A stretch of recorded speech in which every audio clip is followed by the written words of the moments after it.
meeting of the Rio Dell City Council. Roll call, please. Mayor Barnes? Here. Mayor Pro Tem Johnson? Here. Councilmember Carter? Here. Councilmember Wilson? Here. Councilmember Woodall? Here. City Manager Knopf? Here. Chief of Police Connor? Yeah. Finance Director Dillingham? Here. Community Development Director Caldwell? Water Superintendent Jensen? Here. Wastewater Superintendent Taylor? Here. Management Analyst Sanborn? Here. City Attorney Gans? Here. Thank you. Please stand for the pledge of allegiance. I pledge allegiance to the flag of the United States of America and to the republic for which it stands, one nation, under God, indivisible, with liberty and justice for all. Public presentations. This is the time for persons who wish to address the council on any matter not on this agenda and over which the council has jurisdiction. As such, a dialogue with council or staff is not allowed under the Ralph M. Brown Act. Excuse me.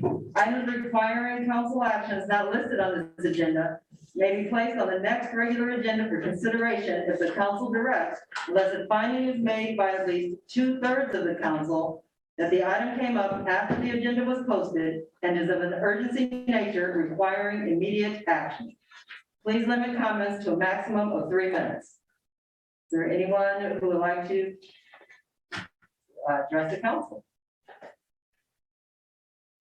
Are there any hands raised or emails? No.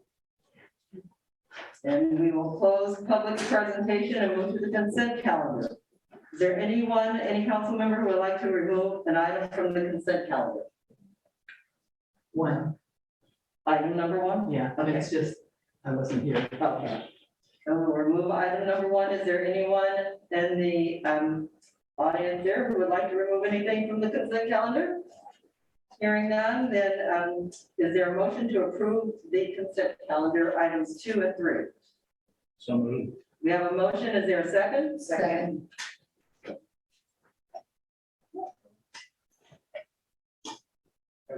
Motion carries 5-0. Councilmember Woodall, item 1. I'm abstaining because I wasn't here. And is there a motion to approve item 1 of the consent calendar? So moved. We have a motion, and is there a second? Second. We have a motion and a second. Please vote. Motion carries 4 with 1 abstention. Councilmember Woodall. Thank you. Now we'll move to report staff and communications. Staff communications, page 13 in our packet. Thank you, Mayor Garnes, members of the council. Staff has been meeting with Caltrans representatives for the Clean California grant programs and discussions with the city engineer moving forward with a botany study for the Eel River area as part of the required environmental work. They're very hot to trot to get the project moving forward, which is great news. And we anticipate being potentially doing a kickoff press event with Caltrans in the next week or 2 at their request. We're also meeting with our pavement contractor who'll be doing our annual pavement work on Riverside, Cherry, and Orchard Streets for this summer. Unfortunately, obviously, it started raining, so there's a little bit of a delay associated with that, but we anticipate will be yeah, there is somebody on the line who needs to mute on their end. Staff put together a newsletter that should be out to the public here in the next day or 2.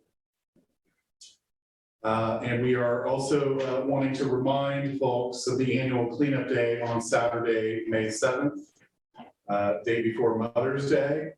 That's the annual cleanup where folks can take excess refuse and materials down to the school parking lot to deposit that material free of charge as part of our annual cleanup program. I also want to specifically have Jeff speak on on an event that occurred today that I think is newsworthy and that the council and the public should be aware of. So Jeff, if you're on the line, can you give the council an update? Mayor Garnes, members of the council. This morning I was in court. Demetrius Coleman, if you may remember, was convicted of murder in Rio Dell. He murdered Johnny Renfro over on Monument. After 2 years in jail, he had a hearing today requesting a new trial for a multitude of reasons. Judge Kelly Neal denied his motion for a new trial, and he was sentenced this morning to life in prison without the possibility of parole, with a concurrent 25 to life sentence. Mr. Coleman was not repentant. He was actually quite angry, and the mother of his child was asked to leave the courtroom when she would not stop talking. It was kind of an interesting show. So that brings to a conclusion the homicide case from 2019. If anybody has any questions, be happy to try and answer them. Thank you, Chief Connor. Thank you for that update and for all the work that you did to bring this to a close. It was very much appreciated. I know you went to a lot of extensive work to do it, so we appreciate that. And is there Mayor Pro Tem? I'd just like to echo what Mayor Garnes said. Chief, you were instrumental in getting the verdict, and thank you and your staff for that. Thank you, Councilmember Carter. Just thank you. Thank you, Councilmember Wilson. Same. Councilmember Woodall. Thank you. Thank you. Is there, okay, so are there anyone in the public who wishes to ask a question of the chief or the staff regarding anything on the highlights? Oh, hearing none, any hand raised, any emails? No? Okay, then. Are there any other questions for staff from the council? Then we will close the staff report and move on to presentation by JJA CPA Inc., our fiscal year 2020-2021 audited financial statement, page 19 in our packets. City manager. Thank you, Mayor Garnes and members of the council. I'm going to go ahead and turn this over to Cheryl, who's on the line. Good evening, Mayor Garnes and members of the council. Tonight, we're presenting the fiscal year 2021 audited financial statements. Overall, the city's financial situation improved, and that is a good thing, but we need to remember that the city has decades of deferred maintenance, such as streets, water distribution systems, and sewer collection systems that those monies are needed for to keep the city moving forward. And I'm proud to say that we didn't have any findings and that there were no material weaknesses found. And with that, we can turn it over to the independent auditors. Brett. All right. Thank you, Cheryl. Everybody hear me okay? Yes. Yes. Okay, great. My name is Brett Jones. I was the engagement manager on the audit this year.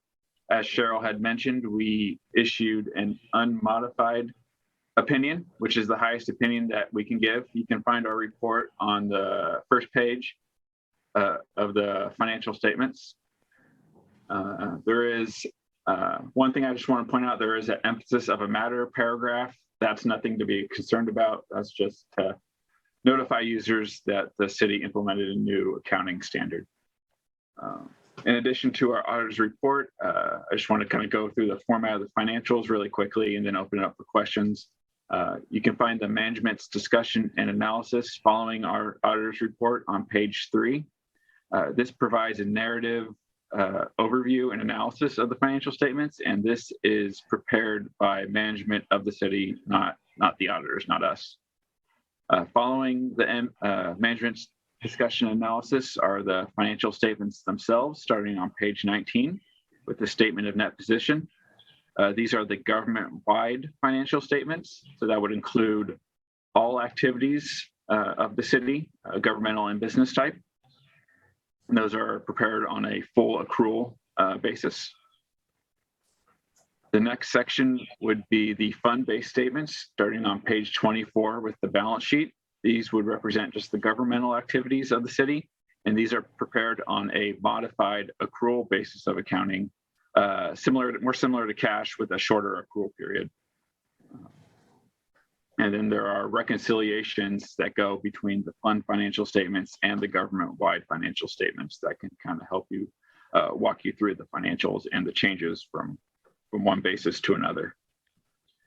And then following the financial statements themselves are the notes, starting on page 43. This will have the accounting policies for the city and detailed financial information and disclosures about the balances in the financial statements. So in addition to the set of financial statements we issued, we also issued our communications letter to the city council.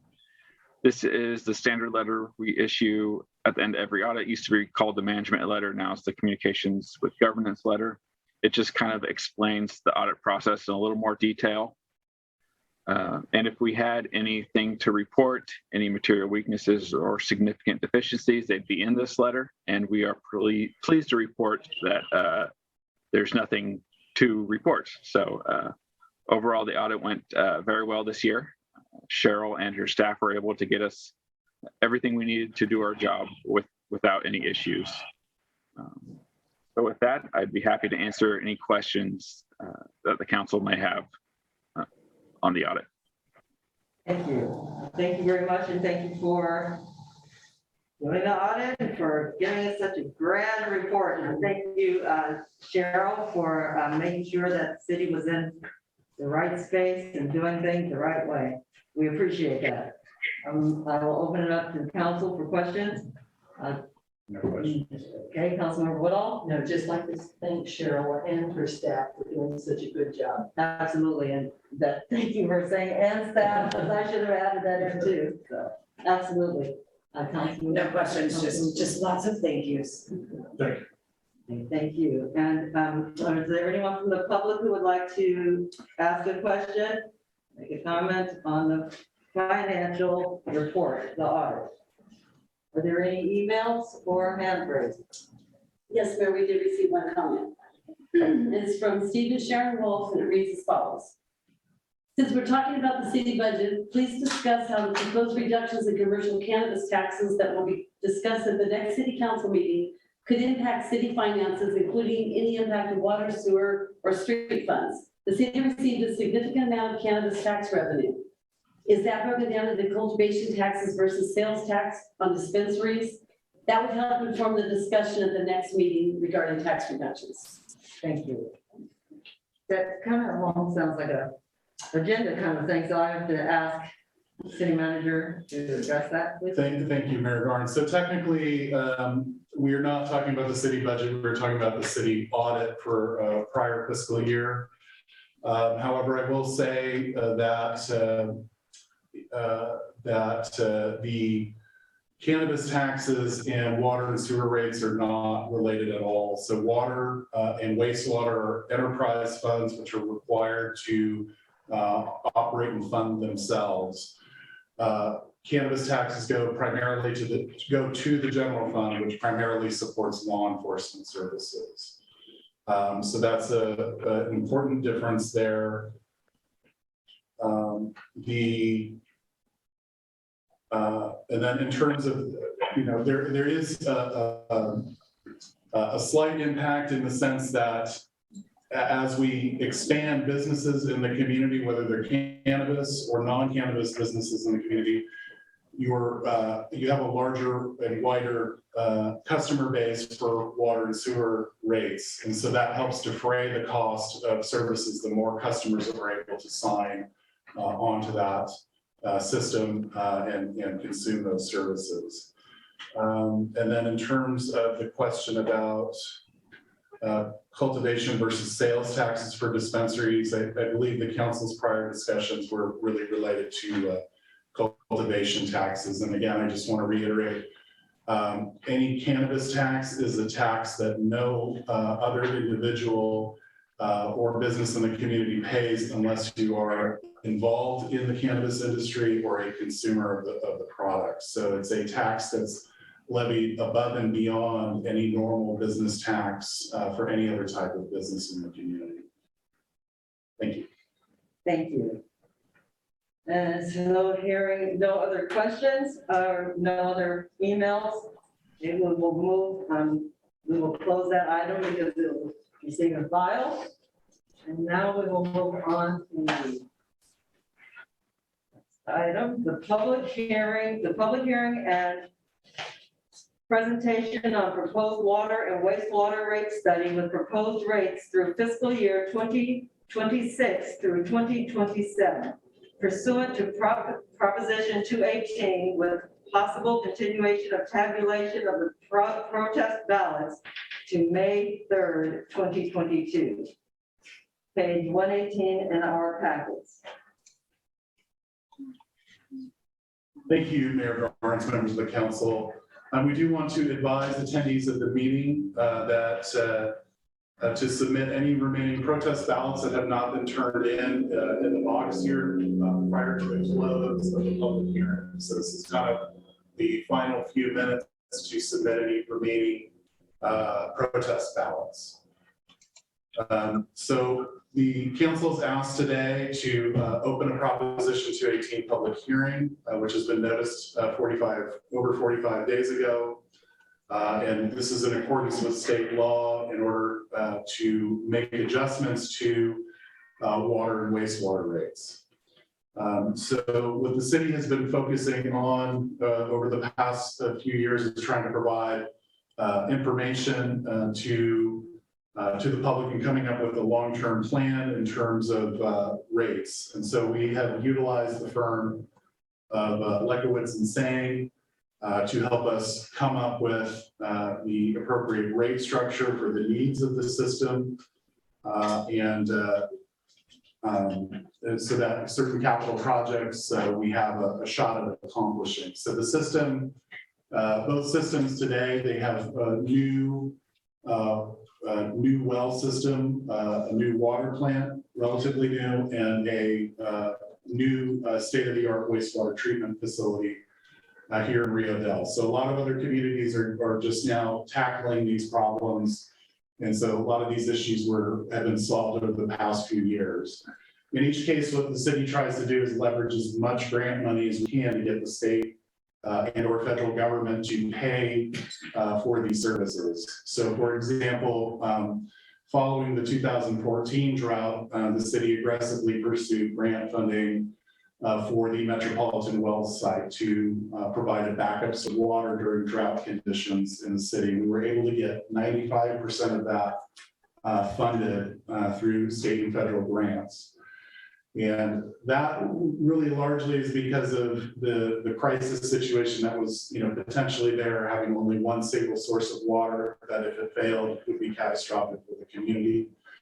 Typically, grants are anywhere from not funded to 80% funded, somewhere around there. So to do anything better than 80%, pulling down 80% state funding is a pretty big success.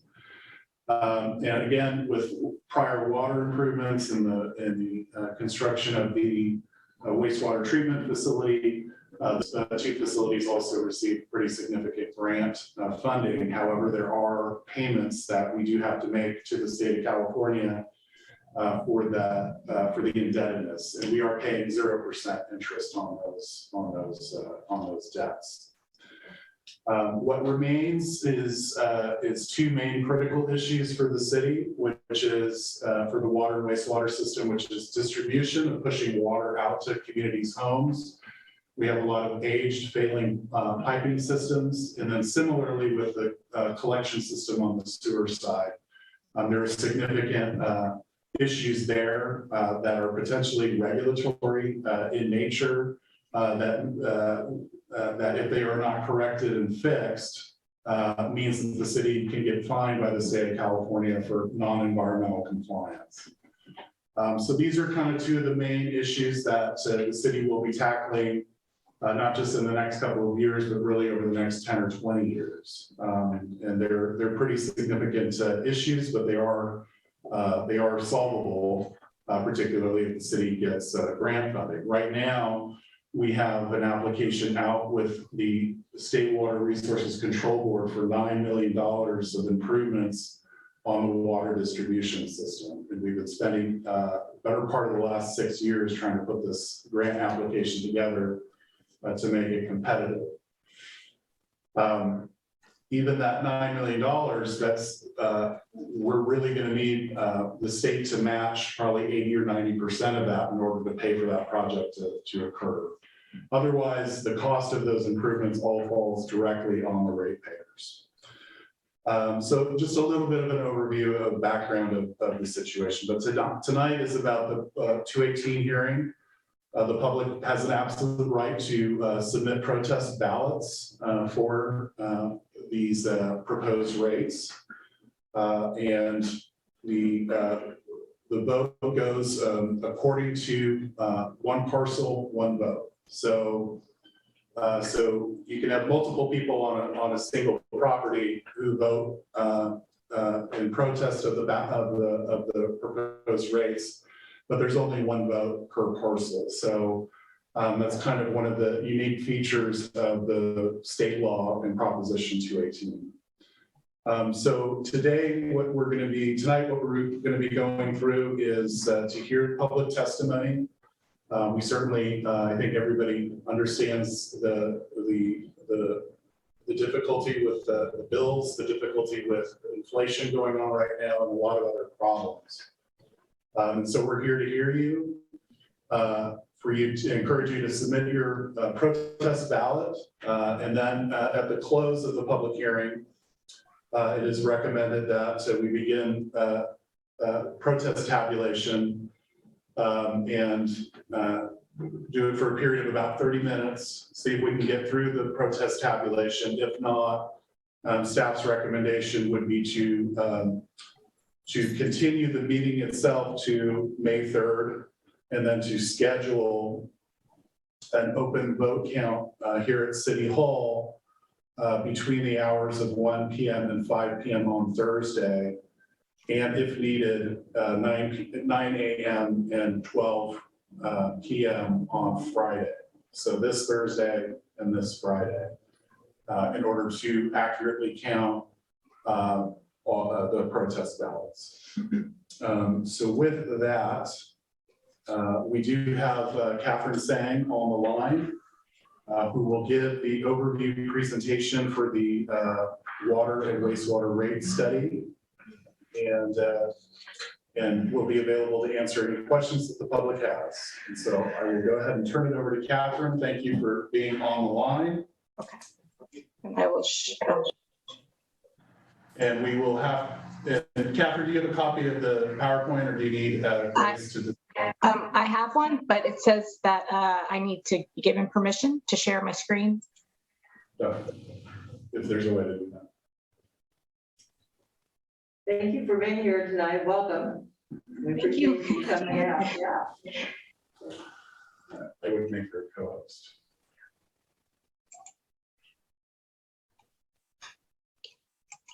Okay.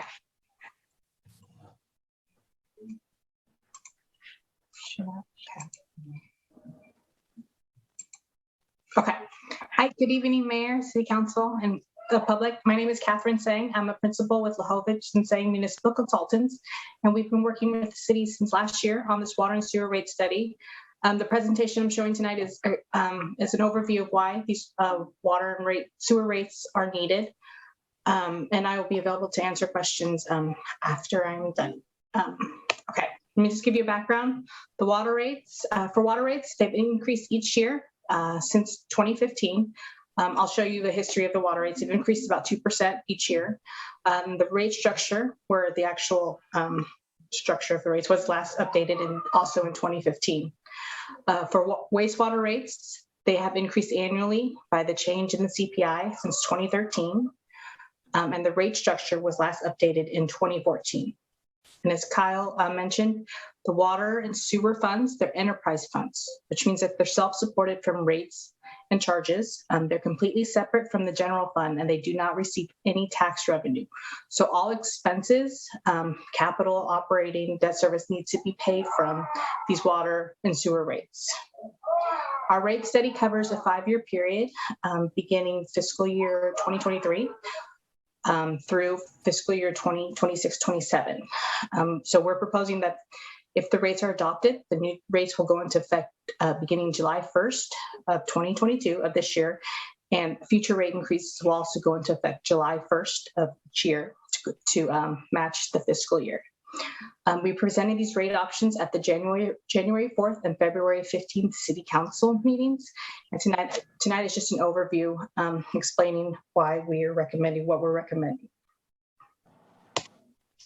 Prop 218 is the part of the California Constitution. This governs how water and sewer rates are adopted. It was implemented by California voters in 1996, and it was added to the California Constitution. It says that rates, so water and sewer rates, must be based on the reasonable cost of service. These rates also must be proportionally recover costs based on how customers take that service, meaning that commercial and residential customers, different customer classes can be charged different rates, but we need to show why they are charged these different rates. Also, the revenues from rates can only be used for the intended purpose, meaning that water and sewer rate revenue can only be used for water and sewer expenses. They cannot be taken by the general fund or any other enterprise fund. Also, Prop 218 will only allow a rate study to cover a maximum of 5 years. So after 5 years, an agency or city must do another rate study in order to increase rates. There are also several procedural requirements that Prop 218 requires. The first is to conduct a rate study. The second is, once that rate study is completed, we must mail a notice to property owners explaining that we are increasing rates and explaining that we will be holding a public hearing. And that public hearing must be held at least a minimum of 45 days after that notice is mailed. And ultimately, rates cannot be adopted if more than 50% of the ratepayers or property owners submit written protests. And as Kyle mentioned, it's 1 vote per parcel. So why are these rate increases needed? Well, they're needed to fund cost of providing water and sewer service. That cost of providing service includes operating and maintenance costs, debt service obligations or debt service payments, as well as debt service coverage covenants. And I'll explain that in the next slide. This is actually a legally binding agreement that the city agreed to when they agreed to borrow money from the state or from any bondholders. So it basically means that gross revenues need to be 1.2 times annual debt service payments. Cost of service also includes capital projects and also maintaining reserves for emergencies. We also need to raise rates to eliminate the sewer operating deficit. And we also want to retain a positive credit rating to obtain these grants and loans and other debt financing to pay for these needed capital projects. When we looked at different rate scenarios, there was 3 main fund objectives that we identified to determine what was the most appropriate rate increases. The first was to meet that debt service coverage, which is a financial measure of an agency's or city's ability to repay outstanding debt. And for the city, well, for the water and sewer fund, that ratio is 1.2. So again, net operating revenues over total annual debt service has to be at least 1.2 in order to be in compliance with your debt obligations. The second objective is to meet fund reserve targets. There are 3 reserves for each the water and sewer fund. The first is an operating reserve operating reserve. That target is 30% of annual O&M costs. There's also a capital reserve target that we're proposing, and that's $1 million. And a debt service reserve target, which is equivalent to 1 year's total debt service. And that's part of your debt That's another debt coverage or debt covenant that the city agreed to when it borrowed the state revolving fund and other loan agreements. So that debt service reserve is basically a requirement. The third objective is to maintain positive net revenues. This ensures that each utility is covering its cost of service, and this helps each fund to avoid an operating deficit and avoid having to dip into reserves to pay for annual operating costs. So I'll go through the water rates first, and then I'll do sewer following this. Okay, so the water system overview. Raw water is pumped from infiltration galleries under the Eel River to the treatment plant. The city completed about an $8.5 million project to establish that new raw water intake, which lifted a water emergency declaration that had been in place for over 5 years. This project also dramatically improved the quality of water for the city. In 2014, the city began the Metropolitan Wells project that provided a state-of-the-art filtration system on the city's old well site, which also provided an additional layer of water security for the city. So the city has been completing these capital projects for many years. There's more projects to come, but the city is being proactive and providing additional sources of water and making sure that the quality of water is being improved and also complying with all the state regulations. The city has about 1,500 total water customer accounts, and total consumption is about 100,000 cubic feet per year. And that's remained pretty steady over the past 3 or 4 years. So here are the historic and current monthly water rates.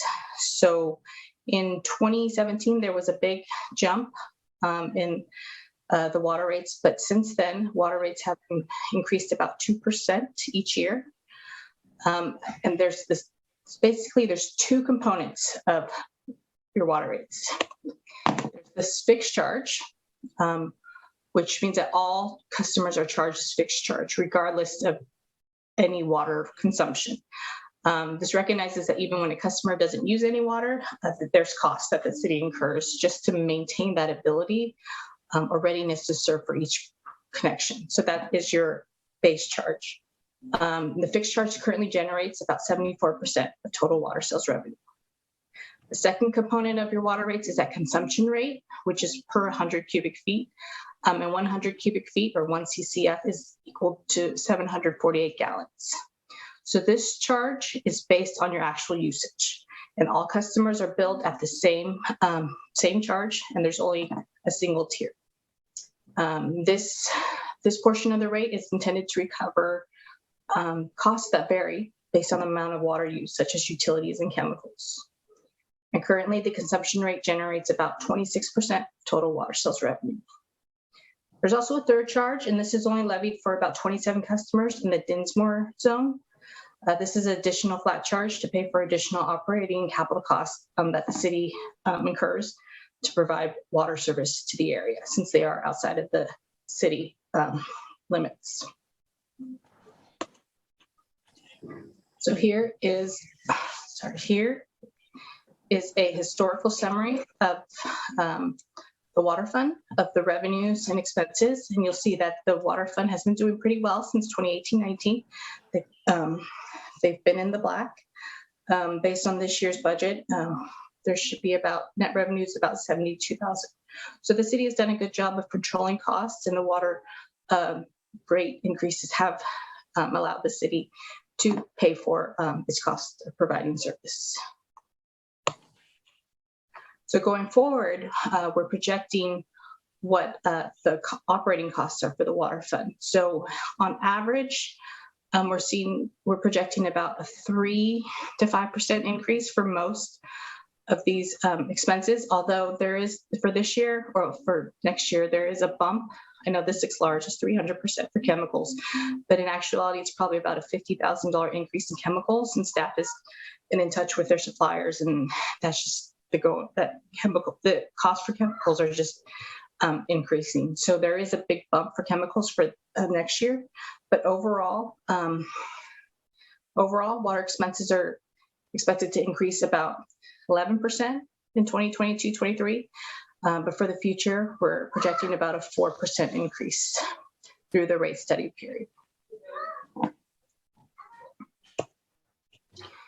So the big driver of the water rate increases are the capital projects that Kyle had mentioned.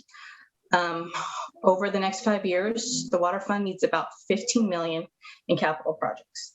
So this red box, these are the big projects, and these are the projects that we are, that the city has applied for grants for. So that includes that distribution system at project for about 9.5 million. And the city has applied for a grant through the State Water Resources Control Board. The other big projects are the Eel River Crossing Pipeline retrofit, and that total cost is estimated at 3.5 million. The other project is the Douglas Tank Seismic Retrofit project. That's estimated at 1.9 million. For the Eel River and the Douglas Tank Seismic Retrofit project, the city is applying for a hazard mitigation grant through the FEMA program. And these are our assumptions for those two projects. Through that program, the grant funding is about 75%. So the city would need to get a loan for about 25% for each of those projects. So in total, we're projecting about 1.3 million that the city will have to borrow.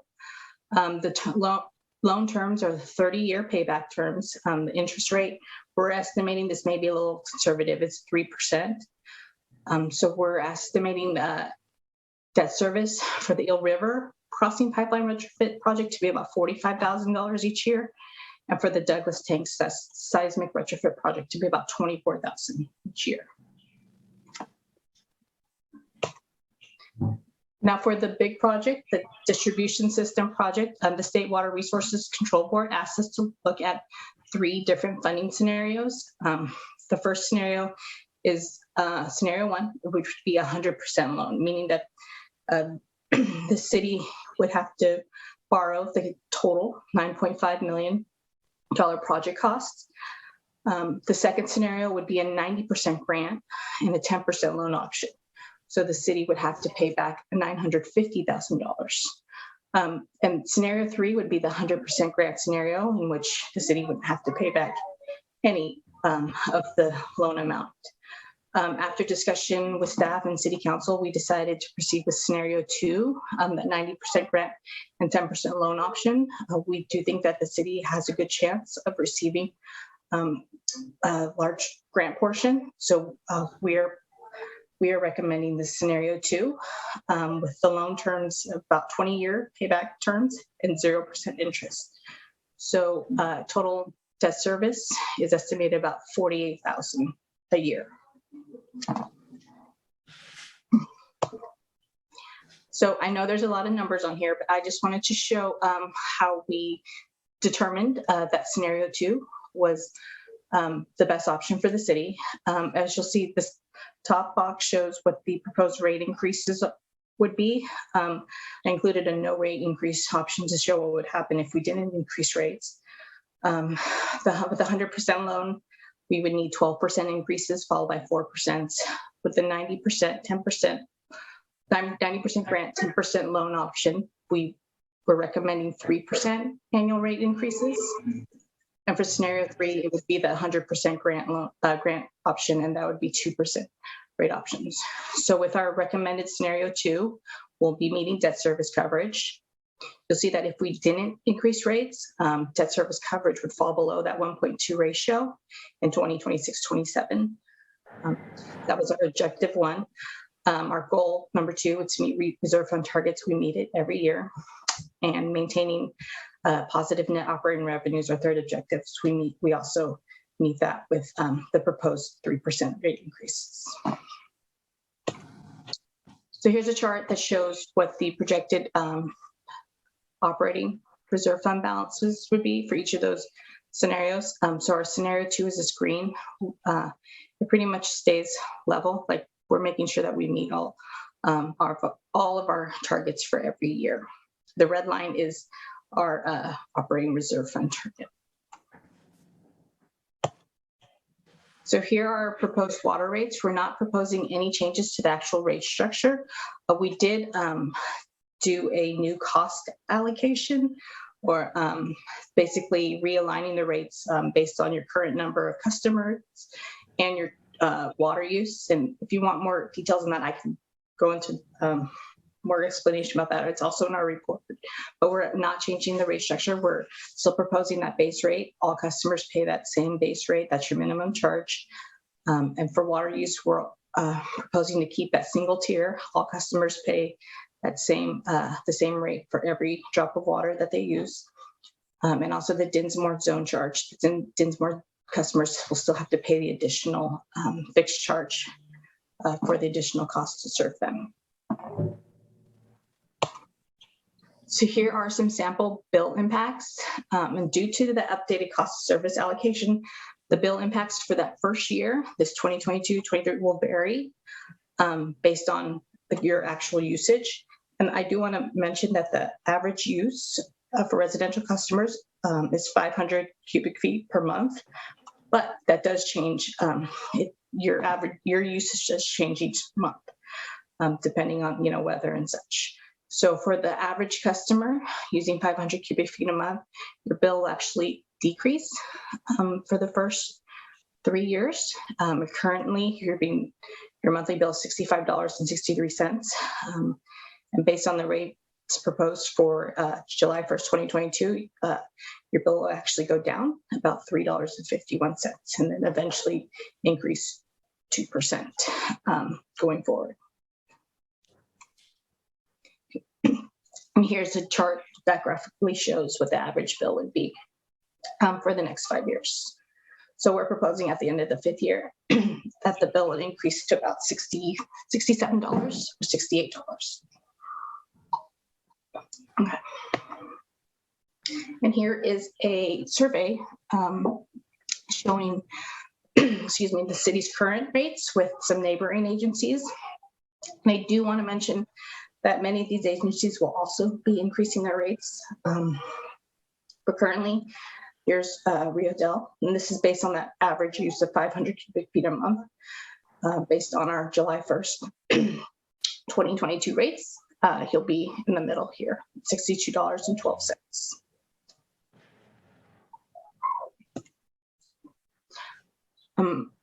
So we understand that rate increases are not popular, and we do want to provide some assistance to those who need help paying their bills. So to comply with Prop 218, water rate revenues for one group of customers cannot be used to subsidize the rates of another group. So we're proposing to use non-rate revenues to fund a low-income discount program. We're going to use late fee revenues, which is estimated at about $25,000. And to develop a low-income discount, we are using the PG&E's CARE program requirements. And based on the PG&E CARE program, there's about 700 customers in the city that would be eligible. And so that would equate to about a monthly discount of $3 off your water bill. And that's about based on our average water bill of $62.12, that's about a $5 discount. So the city will review the program annually to determine whether the city has enough late fee revenue to fund this program, but the city does want to offer a water low income discount for those customers that are eligible for the PG&E CARE program. And that concludes my water presentation. If there's questions about water, I could take those now, or I could wait till I'm done with the sewer portion. I mean, just. We want to continue because then we open the public hearing. Okay. So I'll go to sewer. We're going to do the same thing. Okay, so the sewer system includes a vast network of collection pipes, manholes, cleanouts, and pumps. that convey the sewage or the wastewater to the treatment plant. The city uses an aerated activated sludge process, which is secondary treatment. And in 2013, the city completed a major plant upgrade, which replaced the old treatment plant with that new activated sludge process to add nutrient removal. And this project also included construction of the flood irrigation field located in the Metropolitan. So the total number of sewer accounts is about 1,470, and total sewer flow is about 79,100 cubic feet each year. And here are the summary of the historic and current sewer rates since 2013. And these rates have increased by the CPI, by the change in the CPI. So it's about 1 to about 2% since 2013. So for sewer customers, there's this fixed charge, which all customers are charged based on per EDU. An EDU is an equivalent dwelling unit, which is basically one single family home. And in addition to this fixed charge, there's a volume rate based on your customer class. There's 4 customer classes. There's low, domestic, medium, and high. Residential customers are in this domestic strength. The low strength customers include like car washes, offices, retail stores, schools without cafeterias. And this medium category includes like beauty shops, medical offices, dental offices, and the high strengths include restaurants, markets with food prep and bakeries. So your volume rate, this portion is based on your water use. It's based on the 3-month average winter water use from December, January, and February. So it's not based on total water use, it's your 3-month average. Because it recognizes that sewer, that the majority, well, not the majority, but that not all water use goes to the treatment plant. So the city has also capped consumption for single family and multifamily residential use at 1,500 cubic feet per month. Again, the fixed charge, the sewer rate, there's 2 components, that fixed charge. All customers are charged that same fixed charge per EDU, and this is the minimum charge for all customers. So if you don't put anything down the sewer, you're still going to be charged that fixed charge. And this currently generates about 71% total sewer service revenues. Now, that second component is that volume rate per 100 cubic feet, and that rate varies based on those 4 customer strengths. It's based on your average winter water use consumption. And this currently generates about 30% of total sewer service revenues.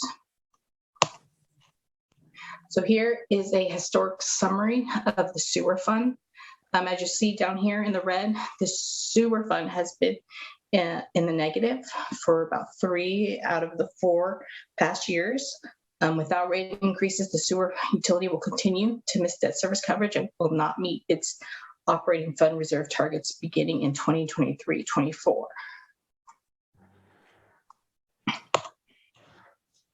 So here is a projection of future sewer operating expenses.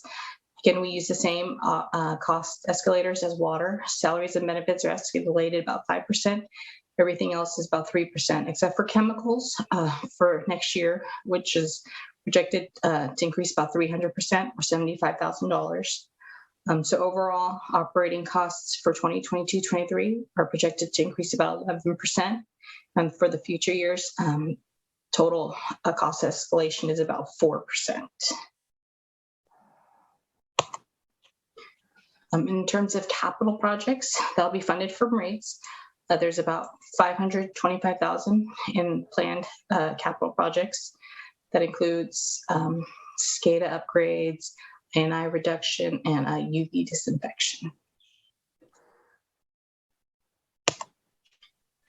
We also did, we looked at different scenarios for sewer, but we only looked at 2 scenarios. We looked at scenario 1, which would be 4% inflationary rate increases, basically to cover operating costs. And we also looked at 8% increases, because those 4% increases actually were not meeting those 3 objectives. As you'll see under here, goal 1, to meet debt service coverage, we're missing debt service coverage. We currently are missing debt service coverage. And with the 8% projected rate increases, we'll meet coverage in that third year in 2024-25. The second goal, to meet sewer fund reserve targets. We currently are meeting them, but if we don't do any rate increases, we're going to miss those reserve targets beginning in 2023-24. And to maintain positive net revenues, again, we're in the red, but with the projected 8% rate increases, we're projected to be in black in that fourth year in 2025-26.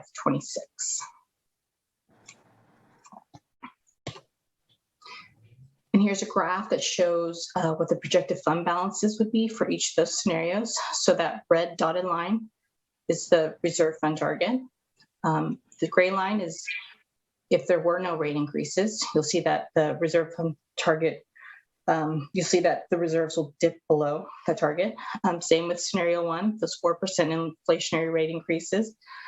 With the 8% rate increases, we'll be meeting our operating fund targets each year. And here are proposed sewer rates. We're not proposing any changes to the rate structure. We're keeping that same fixed monthly charge per EDU. Also that volume rate per 100 cubic feet that varies by your customer strength.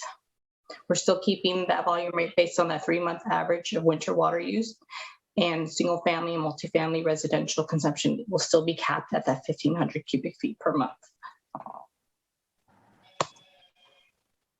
And here are some sample sewer bill impacts. And just as with water, that first year, the impacts vary. Well, it'll vary based on your winter water use and customer strength class. So we did an updated cost of service allocation based on updated number of customers and sewer flow. So let's say for the average user with that 500 cubic feet per month, you'll see about a $4.50 increase for 2022-23. That's about a 6% increase on your bill. And going forward, we're projecting about a 7 to 8% increase, or about $6 to $7 increase per month over the next 4 years or 5 years.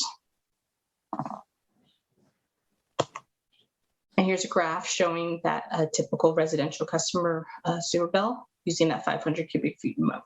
So current bill is about $75.68. So in 26-27, that bill will increase to about $107.60.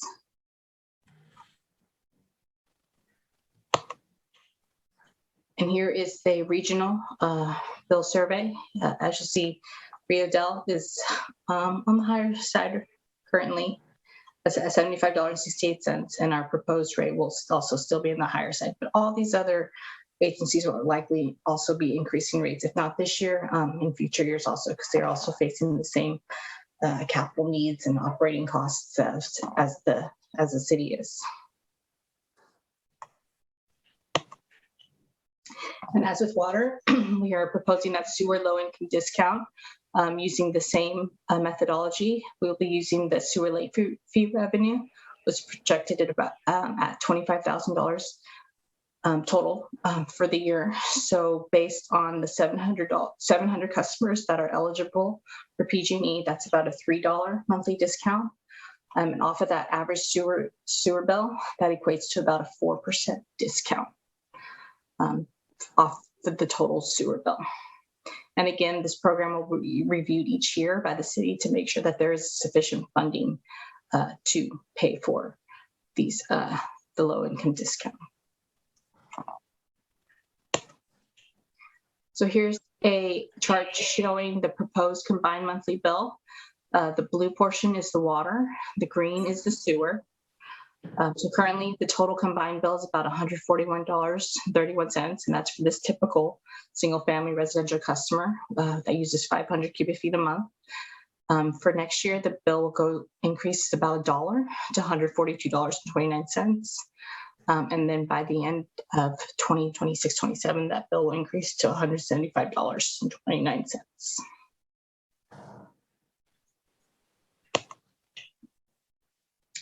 So for the Prop 218 protest, the city mailed out 1,304 notices to property owners and customers on March 1st. As of the beginning of today, April 19th, the city had received 4 protests in the mail. Per Prop 218, only 1 vote per parcel will be counted, and the city cannot revise rates if the city receives protests from more than 50% of affected parcels. So there needs to be a total of 653 protests. That's 50% plus 1 protest in order for the city to not be able to adopt rates. So the city council still needs to vote to approve the rates, but if there were enough protests, then they wouldn't proceed with the vote. So if the rates are approved, rates will be increased on July 1st of each year, beginning July 1st, 2022 through 2026. And the city will review each utility's financial standing each year prior to implementing any rate increases. So basically the city will review the water and sewer funds before determining if they actually need to raise rates each year. And that is the end of my presentation.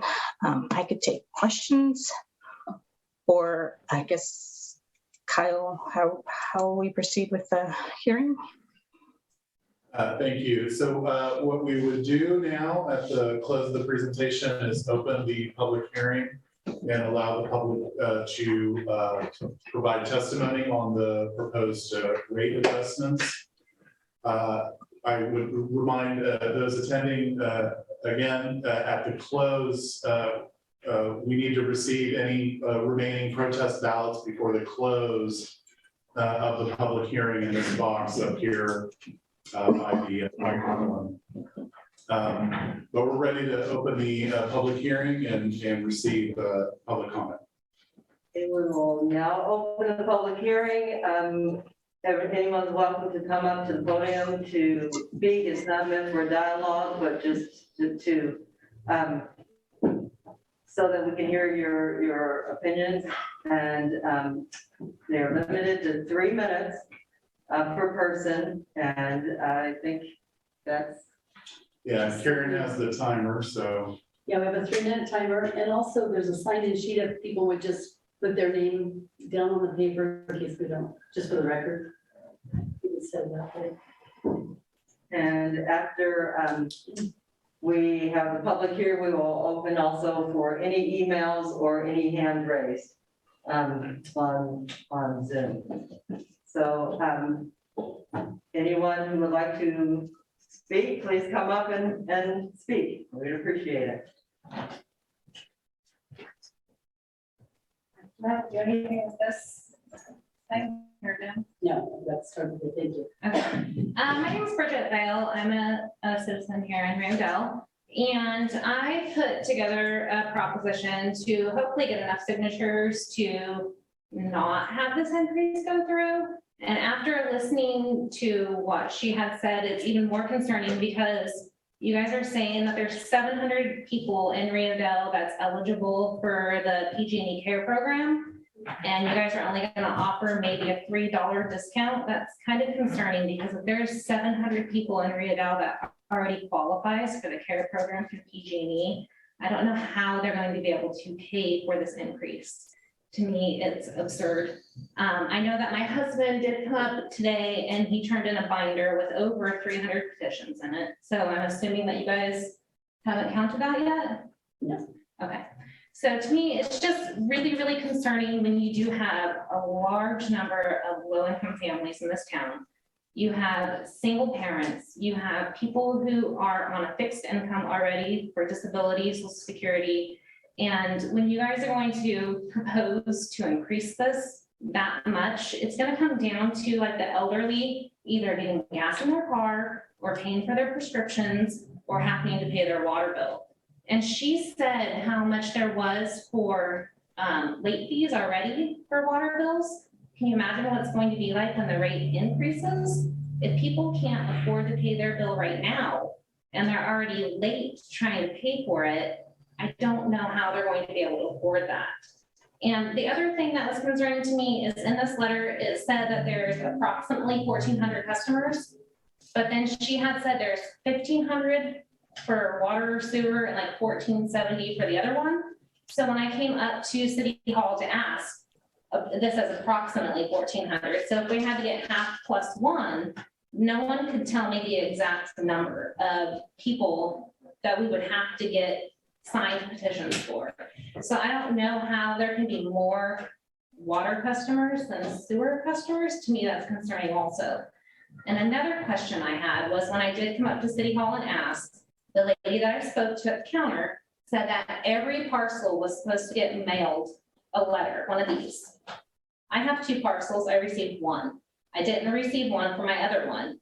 She looked it up in the computer, it took her quite a while to find it. She said it was mailed, the post office must have lost it.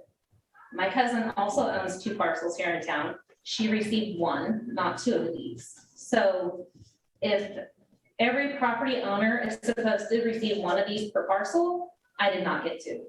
So I really think you guys should take it into consideration on this rate increase, because like I said, we have a lot of low-income families in this town, and they're not gonna be able to afford this. And there's a lot of senior citizens that can't afford their bills already. So if you get to take it into consideration, I appreciate that. Thank you.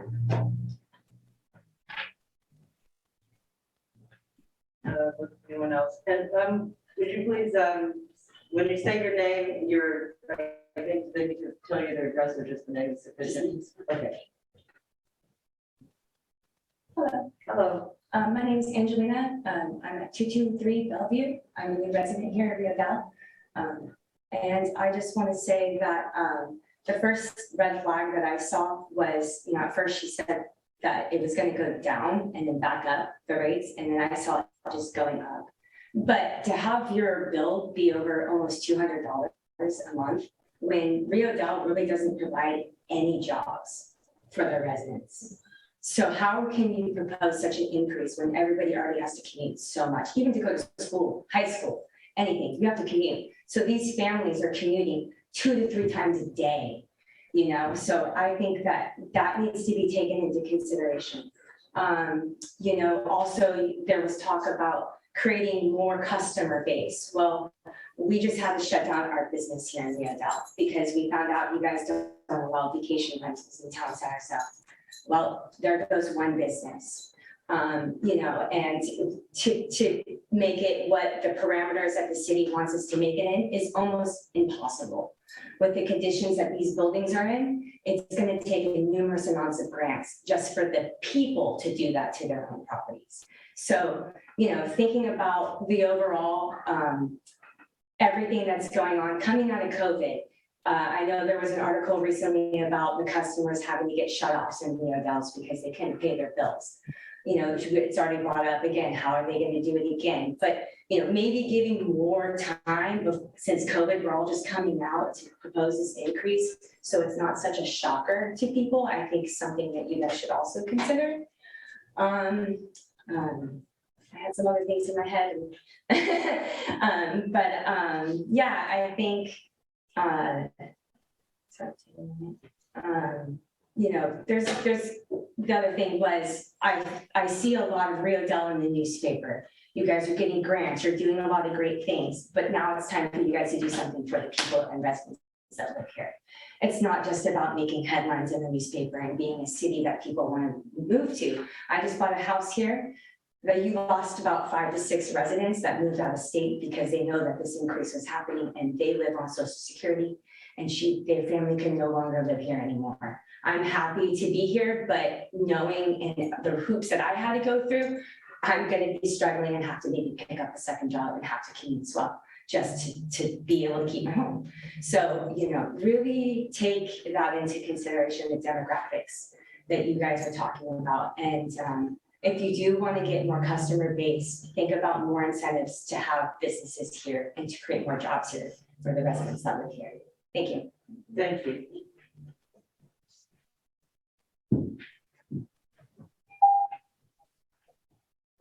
Hello, my name is James Oates. I own 2 houses here in Rio Dell, one on Main Street. It was a vacation rental, but I have to close it down since they're not allowed in town center for whatever reason. And I own a house up on Pacific. And the rate increase, I mean, I'll pay it, it'll happen. But I just feel for like low income people, they're probably gonna have a really hard time with it. And since all these projects seem to be like subsidized by the state anyways, and it's not, I know it's not free money, but maybe you guys should just take the credit hit and not, just let the people have lower bills, but take your credit hit. It's kind of like something you do in hard times, I guess. Otherwise, I just feel like in 4 years, when the water bill is almost $200, it's going to be kind of unaffordable for people to just like afford their mortgages and everything else. Yeah, so just something to think about. Thank you. Since, all the funding is like free or whatever from the state, so it's not free for the people per se. All right, thank you. Thank you. Anyone else like to speak up? Seeing none, are there any emails? We did receive one. And it's also from Stephen Sharon Wolf, and they want to know is the 5% annual increase in salaries and benefits cited in the water rate study above and beyond the 10% across the board salary increases approved in January? I don't know if there are any other Zoom comments.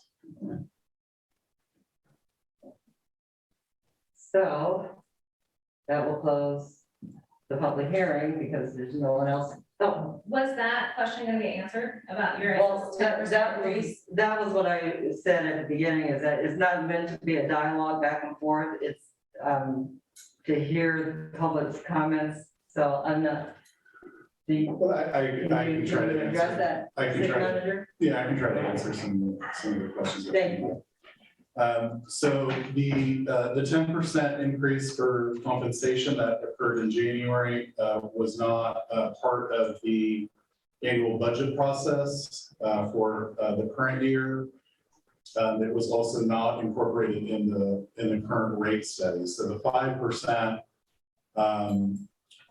that increase would be covered over 2 years of adjustments to the rate. So 5% gets to 10%. So it's an average estimate for the cost increases related to labor.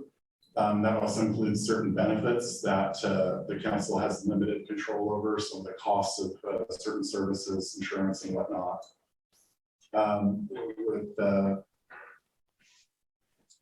With the why is there a discrepancy between water and sewer accounts? An example would be the Dinsmore Plateau, where there are water accounts holders up there, but zero sewer accounts. So some folks are on septic systems, and conversely, some people are on well systems to generate water, but they do participate in wastewater.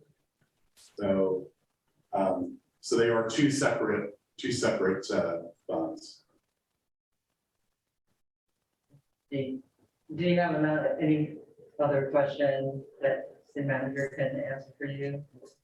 I have lots of questions, but like you said, this wasn't really a dialogue, so I guess I could just email them in to you guys. I just have one clarification question. Does our public comment count as us turning in a ballot? No, you would just want the ballots up there that you just need to fill out and put in before the. Before one clarification. Okay, that's good. Is it this packet? No, city manager, where are the ballots? Oh, there. We do Oh, not we have any don't ballots. So you can write it on a piece of paper, and what you would want to do is in the 218 requirements. I'm gonna have some of the car go grab Okay, you. thank you. I could go there. Were you guys supposed to apply those or no? Okay. They were Well, we mailed can ask out, where they yeah. were, so I was just curious.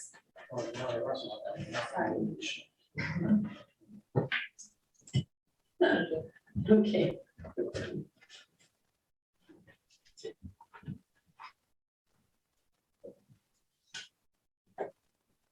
I guess I want to clarify too, can I clarify something real quick? So for people who are renting, do they get to vote in protest of this, or is it only homeowners? No.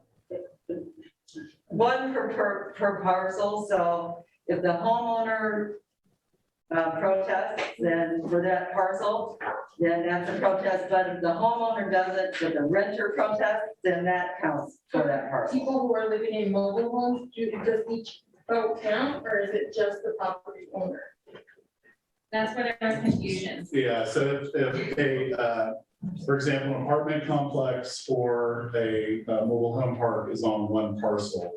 So if multiple people sign the petition or the ballot, the veto ballot, it only counts one vote per parcel. So for example, an apartment complex, only one customer would have to protest in order for the entire parcel to be, yeah. And that is a state law, that is not Rio Dell's law, that is the state. So everyone is aware of that. So I was, okay, I'm sorry. So Jackie Wilson, 133 Second Avenue.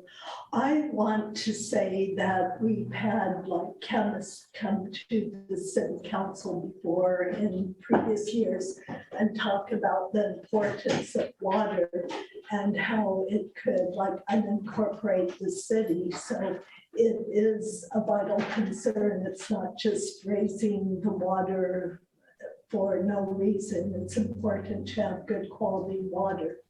Thank you. Thank you. And so I'm not closing the hearing yet because I thought someone was filling out paperwork. And once I close it, that can't be, so I was just waiting.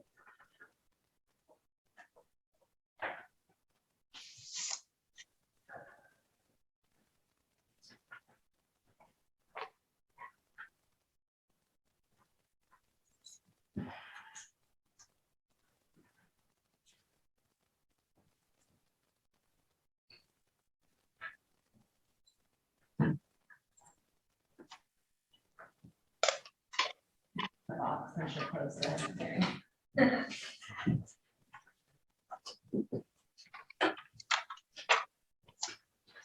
Thank you. And Well, let's do, let's do one final call for the protest ballots before we close the meeting. So I don't know if somebody was out. I know, I thought someone went out. He went out and grabbed some for he's back. Oh, Thank you. Then I will close the public hearing and we will recess for 30 minutes to start the tabulation. If the tabulation is finished, we will then continue to vote till May 3rd, but if it isn't, we will have a public counting, so the public can be here, is what I'm trying to say, during the time that the protest votes are being counted. Thursday between. so it'll be Thursday between 1 p.m. and 5 p.m. And if necessary, 9 a.m. to 12 p.m. on Friday. April 22nd. Right. But yeah, and we are reconvening. This is just a recess so that we can begin the tabulation. And then we will reconvene at 8:15 to report on the tabulation is complete or needs to be report on the tabulation. Complete or needs to be completed. If we can't make it back at 8:15, how would we find out what the total tabulation was? Can we like call City Hall tomorrow and ask them? It'll be announced once. Yeah, it would be. And if you are back and you just want to like tune in on Zoom or something, or like you said, just call in the morning. Perfect. One on YouTube too. Or you can stay and watch if you'd like. Right. Yeah, you can stay and watch. Yeah, we're just gonna take a half an hour for them to start. Yeah, the room is not being closed. Yeah, so we will adjourn for 30 minutes, reconvene at 8:15. Thank you.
turn over the floor to the city manager. Thank you, Mayor Garnes, members of the council. So staff was able to tabulate the total number of submitted ballots to the group in the last 30 minutes to the city council. And right now the number from that tally is 306. And so the threshold to meet the Proposition 218 state law is 653 protests that are submitted and valid. So based on that, assuming that all are valid, it would not meet the Proposition 218 state requirement for a protest ballot to stop a rate adjustment from proceeding. So the council has a couple of different options. One is the council can direct staff to continue the verification and count of the protest ballots, at which point we would recommend continuing the meeting to May 3rd, and then also scheduling those open door hours for the vote count to proceed. Or and for the purposes of expediency, the council can direct that all protest ballots submitted be considered valid. And then therefore the final vote count would be 306 to the 653 threshold, meaning that the protest is not sustained for stopping the rate adjustment.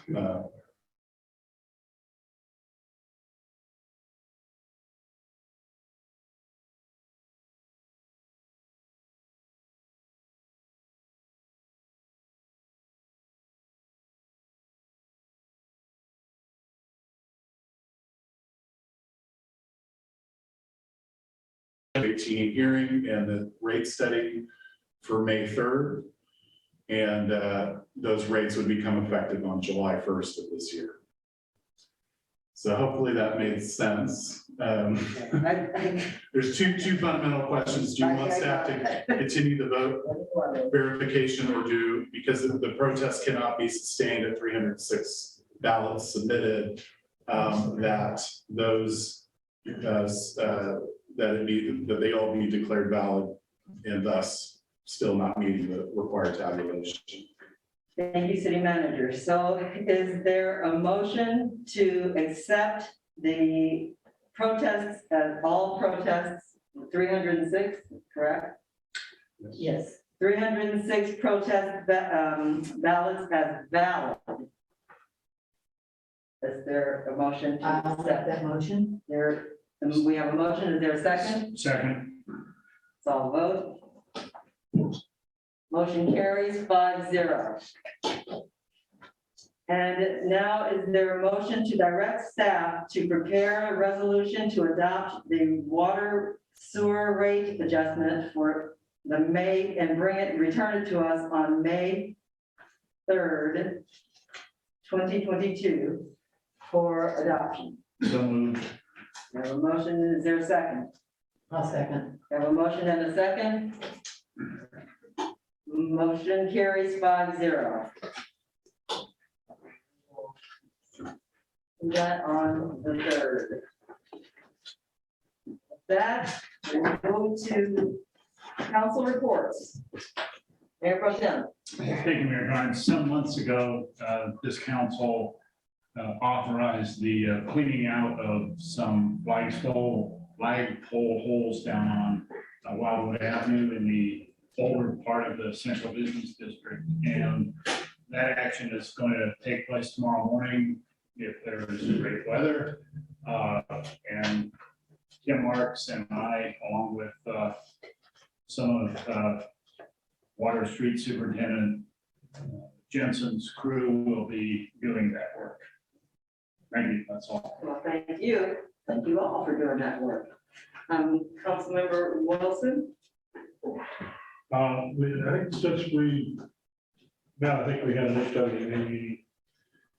And in that, one of the things that was discussed is whether or not they would, HWA facility in Eureka, Hawthorne would go back to CRB collection, whether or not we wanted to do that. And that was a consensus of the whatever that is, the JPA, that we not do that, we leave it to the handle people to try to be successful in their CRB. You know, to do the two, plus it would have cost HWA over $1 million to reenact CRB, the equipment, and the sort of people and all this. But they can't do it on that site because eventually they want to use that site for the 1383, which I still think needs to be more discussed. Somehow I don't feel that the community really gets the gravity of 1383, which is an organic waste deal, and it's gonna. In fact, when we go to universal pickup, will be a big part of that, but it's still it's a big deal. It does fall on jurisdictions, i.e. us, to be responsible for it, even though we're working through some kind of deal with HWMA, but it's something that's not gonna go away. It's gonna haunt us through cost and just hassle. But that's all I have. Thank you. Councilmember Woodall? Just one thing, that there's a nuisance abatement committee meeting tomorrow at 3:00 here in the meeting room. Thank you. And Councilmember Carter? Nuisance abatement tomorrow. And nothing else except that, Frank, I agree that I think we need to I've seen other cities holding forums and informational, educational sessions on 1383 and stuff like that. So. All we've ever really seen with 1383 is some botched up video that Recology put out that we couldn't even make sense of because we were but you got to get rid of all this waste in your garbage. Is food that can be compostable and not have it in the landfill. And then when you put that in your garbage can, it can't be contaminated with other junk that people put in their garbage, so they got to keep it separate. I'm watching other cities on social media put out calls for educational sessions about what's happening to garbage. So that maybe could be something else. Is that something that council would consent on? That we should have some kind of staff look at some kind of, not a study session, but a study session? Yeah. I don't know if you're that far along to figure it out. Yeah, who can say? But I'm keeping an eye out, so that we are. I know what everybody else is doing. I think you have to set this. Okay, and I have nothing to report. So. Mayor Garnes, I move to adjourn. We have a motion to adjourn, second, we have a second, to May 3rd. All right. And thank everyone, thank you staff, for all the work you guys have done for the. We're never gonna get our money back on our deposit bottles or anything, is it? You can go to Pembroke. Recording stopped. It's on South G.